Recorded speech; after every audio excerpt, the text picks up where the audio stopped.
പൊതുദർശനം പൂർത്തിയാക്കി മിഥുന്റെ മൃതദേഹം വീട്ടിലേക്ക് കൊണ്ടുപോയി.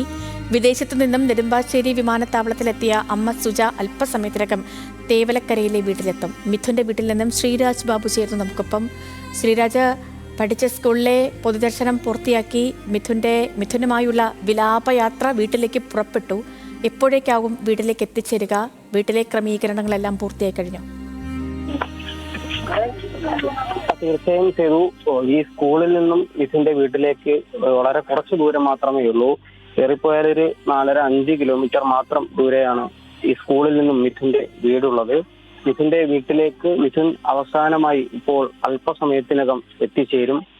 അതിനുശേഷം മിഥുന്റെ അമ്മയും ഈ വീട്ടിലേക്ക് എത്തും. 3 മാസങ്ങൾക്ക് മുൻപായിരുന്നു മിഥുന്റെ അമ്മ വിദേശത്തേക്ക് ജോലിക്ക് പോയത്. പക്ഷെ തിരികെ ഇവിടെ എത്തുമ്പോൾ സ്വന്തം മകന്റെ ചേതനേറ്റ ശരീരം കാണേണ്ടി വരുന്ന ഒരു ദൗർഭാഗ്യകരമായ ദുഃഖകരമായ സാഹചര്യം ഈ വീട്ടിൽ ആ അമ്മയെ കാത്തിരിക്കുകയാണ്.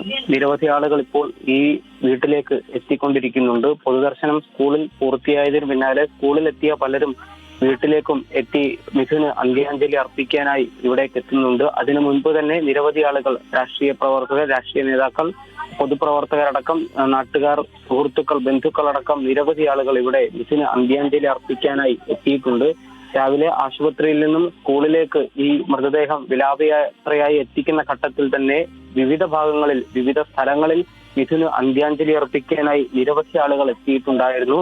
സമാനമായി നിരവധി ആളുകൾ, ഒരുപാട് ആളുകൾ ഇവിടെ എത്തിയിട്ടുണ്ട്, ഈ വീട്ടിലും എത്തിയിട്ടുണ്ട് മിഥുന് അന്ത്യാഞ്ജലി അർപ്പിക്കാൻ. ഏറ്റവും പ്രിയപ്പെട്ട വിദ്യാർത്ഥി, ഏറ്റവും പ്രിയപ്പെട്ട സുഹൃത്ത്, അങ്ങനെയുള്ള മിഥുന് അന്ത്യാഞ്ജലി അർപ്പിക്കാനായിട്ടാണ് ഇവരെല്ലാം ഇവിടെ എത്തിയിരിക്കുന്നത്. ഇവിടെ എത്തുന്നവർ എല്ലാം ഈ കുടുംബത്തോടൊപ്പം ആ ദുഃഖത്തിൽ പങ്കുചേർന്നുകൊണ്ട് അവർക്ക് ആശ്വാസവാക്കുകൾ നൽകാൻ ശ്രമിക്കുന്നുണ്ടെങ്കിലും, ആശ്വാസവാക്കുകൾ പറയാൻ ശ്രമിക്കുന്നുണ്ടെങ്കിലും ഈ വാക്കുകൾക്കൊന്നും പരിഹരിക്കാൻ കഴിയുന്നതല്ല, നികത്താൻ കഴിയുന്നതല്ല ഈ കുടുംബത്തിന് ഉണ്ടായ നഷ്ടം എന്ന് നമുക്കറിയാം. നമുക്കും വാക്കുകളിലൂടെ പറയാൻ കഴിയുന്നതിലും അപ്പുറമാണ് ഈ കുടുംബത്തിന് ഉണ്ടായിട്ടുള്ള മിഥുന്റെ മരണത്തിലൂടെ കുടുംബത്തിനുണ്ടായിട്ടുള്ള നഷ്ടം. അവന്റെ സുഹൃത്തുക്കൾ, 10ഉം 12ഉം വയസ്സുള്ള അവന്റെ സുഹൃത്തുക്കൾ എപ്പോഴും അവനോടൊപ്പം അവന്റെ കൂടെ ഉണ്ടായിരുന്ന, അവർക്കൊപ്പം കളിക്കാനും ചിരിക്കാനും കരയാനും എല്ലാത്തിനും ഒപ്പം ഉണ്ടായിരുന്ന ആ സുഹൃത്ത് ഇപ്പോൾ ഇല്ല എന്ന യാഥാർത്ഥ്യം തിരിച്ചറിഞ്ഞ് ആ കുട്ടികളെല്ലാം, ആ 10ഉം 12ഉം വയസ്സുള്ള കുട്ടികളെല്ലാം തന്നെ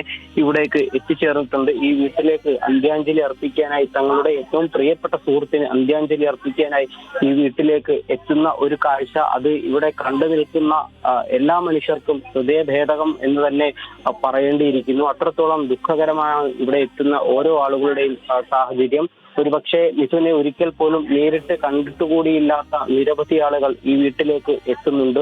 അവരും ഈ കുടുംബത്തോടൊപ്പം ഈ ദുഃഖത്തിൽ പങ്കുചേരുകയാണ്. ഇവിടെ എത്തുന്ന ആളുകൾക്ക് കാണുമ്പോൾ തന്നെ വ്യക്തമാകും മിഥുന്റെ സാഹചര്യം എന്തായിരുന്നുവെന്നും, മിഥുൻ വളർന്ന സാഹചര്യം എന്തായിരുന്നുവെന്നും എല്ലാം തന്നെ ഇവിടെ എത്തുമ്പോൾ വ്യക്തമാകും. വീടിന്റെ സാഹചര്യം, മുൻവശം മാത്രം ആ പൂശിയ വീട്. പക്ഷെ ആ വീടിന്റെ മിഥുന്റെ മുറിക്കുള്ളിൽ, ആ വീട്ടിനുള്ളിലെ മിഥുന്റെ മുറിക്കുള്ളിൽ മിഥുൻ വരച്ച ചിത്രങ്ങൾ അതിപ്പോഴും അവിടെ തന്നെയുണ്ട്. ആ ചിത്രങ്ങളിൽ മിഥുൻ വരച്ച വലിയ വീടുകൾ, മിഥുൻ വരച്ച ചിത്രങ്ങൾ, മിഥുന്റെ സങ്കല്പങ്ങൾ എല്ലാം ആ ചുവരിൽ മിഥുൻ വരച്ചിട്ടുണ്ടായിരുന്നു. അതിൽ കാണുന്നതിന് സമാനമായ ഒരു വീട് നിർമ്മിക്കുക എന്ന ലക്ഷ്യം കൂടി മുന്നിൽ കണ്ടുകൊണ്ടായിരുന്നു മിഥുന്റെ അമ്മ വിദേശത്തേക്ക്, കുവൈറ്റിലേക്ക് 3 മാസം മുൻപ്, കേവലം 3 മാസങ്ങൾക്ക് മുൻപ് ജോലിക്ക് പോയത്. പക്ഷേ ആ അമ്മയെ തേടി എത്തിയത് സ്വന്തം മകൻ മരണപ്പെട്ടു എന്ന വാർത്തയാണ്. ഇതിലും ഏറ്റവും ദുഃഖകരമായ സാഹചര്യം തന്നെ ഈ വീട്ടിൽ ഉണ്ട്. അല്പസമയം മുൻപ് നമ്മൾ നേരത്തെ സംസാരിച്ചു കൊണ്ടിരിക്കുമ്പോഴായിരുന്നു മിഥുന്റെ മുത്തശ്ശിയെ ദേഹാസ്വാസ്ഥ്യം വന്ന് ആശുപത്രിയിലേക്ക് കൊണ്ടുപോകുന്ന ഒരു സാഹചര്യം ഉണ്ടായിരുന്നത്. ഈ അപകട വിവരം അറിഞ്ഞ ആ നിമിഷം മുതൽ അലമുറയിട്ട് കരയുന്ന ആ മുത്തശ്ശിയായിരുന്നു ഇവിടെ എത്തുന്ന ആളുകളെ എല്ലാം വലിയ ദുഃഖത്തിൽ ആഴ്ത്തിയിരിക്കുന്നത്. ഏറെ ആരോഗ്യ പ്രശ്നങ്ങളുള്ള, പ്രായമുള്ള ആ അമ്മ ഇന്ന് രാവിലെ മിഥുന്റെ മുത്തശ്ശിയുടെ ആരോഗ്യനിലയുമായി ബന്ധപ്പെട്ട് ബന്ധുക്കൾ എന്തെങ്കിലും പറയുന്നുണ്ടോ? കാരണം ഈ ശ്രീരാജ് പറഞ്ഞ പോലെ തന്നെ അന്ന് ആ വിവരം അറിഞ്ഞതു മുതൽ വീണതാണ് ആ മുത്തശ്ശി. ഒന്ന് അലമുറയിട്ട് ഉറക്കെ കരയാൻ പോലും ശേഷിയില്ലാതെ തളർന്നു കിടക്കുന്നത് നമ്മൾ കണ്ടതാണ്. എന്തെങ്കിലും വിവരങ്ങൾ വരുന്നുണ്ടോ ആശുപത്രിയിൽ നിന്ന്? സേതു ഇപ്പോൾ ആ അമ്മയെ തിരികെ ഈ വീട്ടിലേക്ക് കൊണ്ടുവന്നിട്ടുണ്ട്. ആ അമ്മ ഞാൻ സൂചിപ്പിച്ചു, രാവിലെ മുതൽ തന്നെ അമ്മ കരഞ്ഞ് തളർന്ന അവസ്ഥയായിരുന്നു. ഒരു തുള്ളി വെള്ളം പോലും കുടിക്കാത്ത ഒരു സാഹചര്യമായിരുന്നു ആ അമ്മയ്ക്ക് ഉണ്ടായിരുന്നത്. അതിനെ തുടർന്നുണ്ടായ ദേഹാസ്വാസ്ഥ്യത്തെ തുടർന്ന് ആശുപത്രിയിൽ പ്രവേശിപ്പിക്കുകയും ഒരല്പസമയം മുൻപ് തിരികെ വീട്ടിലേക്ക് കൊണ്ടുവരികയും ചെയ്തു. ആരോഗ്യപരമായി വലിയ കാര്യമായ പ്രശ്നങ്ങളില്ല എങ്കിൽ പോലും അവരെയെല്ലാം ദുഃഖത്തിലാഴ്ത്തുന്നത് ഈ മിഥുന്റെ മരണമാണ്. അത്രത്തോളം പ്രിയപ്പെട്ട കുട്ടി, നാട്ടിലാകെ എല്ലാവർക്കും അറിയുന്ന ഏറ്റവും അടുത്തറിയുന്ന അയൽപ്പക്കത്തെ ഒരു കുട്ടിയെയാണ് ഇവർക്കെല്ലാം നഷ്ടമായിട്ടുള്ളത്. ആ യാഥാർത്ഥ്യത്തിൽ, ആ ദുഃഖത്തിൽ പങ്കുചേർന്നുകൊണ്ടാണ് എല്ലാ ആളുകളും ഈ വീട്ടിലേക്ക് ഇപ്പോൾ എത്തിയിട്ടുള്ളത്. എന്തായാലും അല്പസമയത്തിനുള്ളിൽ തന്നെ, ഏകദേശം 1 മണിക്കൂറിനുള്ളിൽ തന്നെ അമ്മ ഈ വീട്ടിലേക്ക് എത്തും.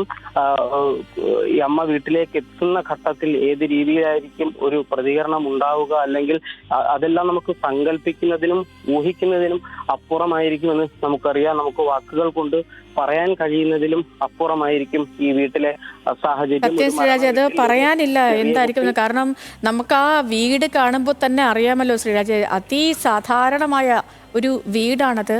ആ വീടിനെ ഒന്ന് കരകയറ്റാൻ വേണ്ടി, മക്കളുടെ വിദ്യാഭ്യാസം ഒന്നുകൂടി മെച്ചപ്പെടുത്താൻ വേണ്ടി, ഏതെങ്കിലും രീതിയിലൊരു സാമ്പത്തിക മെച്ചമുണ്ടാക്കാൻ വേണ്ടിയൊക്കെ ഈ 2 മക്കളെയും മുത്തശ്ശിക്കും ഭർത്താവിനും അടുത്തേൽപ്പിച്ചിട്ട് പോയതാണ് ആ അമ്മ. പക്ഷേ ആ 4 മാസത്തിന് ശേഷം തിരികെ വരുന്നത് തൻ്റെ മൂത്ത മകൻ നഷ്ടപ്പെട്ടു, അതും പലരുടെയും അനാസ്ഥയ്ക്ക് ഇരയാക്കപ്പെട്ട് ആ കുട്ടിയുടെ ജീവൻ പോയി എന്ന വാർത്ത അറിഞ്ഞ് നെഞ്ചുടഞ്ഞ് കരഞ്ഞ് കലങ്ങിയ കണ്ണുകളുമായാണ്.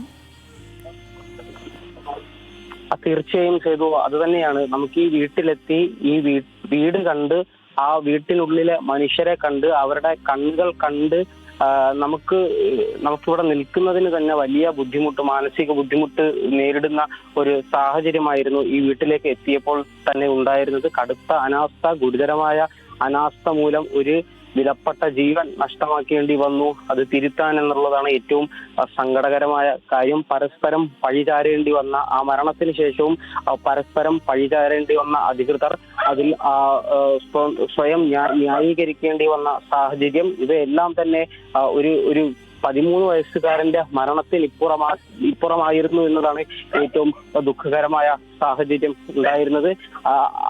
അതിനെല്ലാം തന്നെ തക്കതായ കടുത്ത പ്രതിഷേധം ഇവർക്കെല്ലാം നേരിടേണ്ടി വന്നു. സ്വാഭാവികമായും കടുത്ത പ്രതിഷേധം വിവിധ വിദ്യാർത്ഥി യുവജന സംഘടനകളുടെ ഭാഗത്തു നിന്നും ഇവർക്ക് നേരിടേണ്ടി വന്നു.